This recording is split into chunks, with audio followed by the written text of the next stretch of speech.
അഹമ്മദാബാദ് വിമാന ദുരന്തത്തിൽ മരിച്ച മലയാളി നഴ്സ് രഞ്ജിതയുടെ മൃതദേഹം ജന്മനാട്ടായ പത്തനംതിട്ടയിലെ പുല്ലാട് എത്തിച്ചു. ശ്രീ വിവേകാനന്ദ ഹൈസ്കൂളിലെ പൊതുദർശനത്തിന് ശേഷം വൈകിട്ട് 4:30 വീട്ടുവളപ്പിൽ സംസ്കാര ചടങ്ങുകൾ നടക്കും. സംസ്ഥാന സർക്കാരിനായി മന്ത്രി വി. എൻ. വാസവൻ പുല്ലാട് വിവേകാനന്ദ സ്കൂളിലെത്തി അന്തിമോപചാരം അർപ്പിച്ചു. രാവിലെ 7 മണിയോടെ തിരുവനന്തപുരം വിമാനത്താവളത്തിലെത്തിച്ച രജിതയുടെ മൃതദേഹം മന്ത്രിമാരായ വി. ശിവൻകുട്ടിയും GR അനിലും ചേർന്ന് ഏറ്റുവാങ്ങി. തുടർന്ന് 9:30 ശ്രീ വിവേകാനന്ദ ഹൈസ്കൂളിലേക്ക് മൃതദേഹം എത്തിച്ചു. പുല്ലാട് ശ്രീ വിവേകാനന്ദ ഹൈസ്കൂളിലെ പൂർവ്വ വിദ്യാർത്ഥിനിയായിരുന്നു രഞ്ജിത. മകൻ ഇന്ദുചൂടൻ ഈ സ്കൂളിലെ 10ാം ക്ലാസ് വിദ്യാർത്ഥിയാണ്. സംസ്ഥാന സർക്കാരിനായി വി. എൻ. വാസവൻ പുല്ലാട് വിവേകാനന്ദ സ്കൂളിലെത്തി അന്തിമോപചാരം അർപ്പിച്ചു. അങ്ങേയറ്റം വേദനാജനകവും ദുഃഖകരവുമായ ഒരു വാർത്ത നമ്മളെല്ലാം കേട്ടു. ഇപ്പോൾ ഡെഡ് ബോഡി ഇന്നലെയാണ് ഐഡൻറ്റിഫൈ ചെയ്ത് കിട്ടിയത്.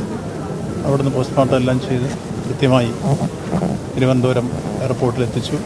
സംസ്ഥാന ഗവൺമെൻറ്റിന് വേണ്ടിയുള്ള ആദരാഞ്ജലി അർപ്പിക്കാൻ വേണ്ടിയാണ് ഞാൻ എത്തിച്ചേർന്നത്. ഈ വിഷമത്തിൽ, ഈ നാടിൻ്റെ ദുഃഖത്തിൽ സംസ്ഥാന ഗവൺമെൻറ്റും പങ്കുചേരുന്നു.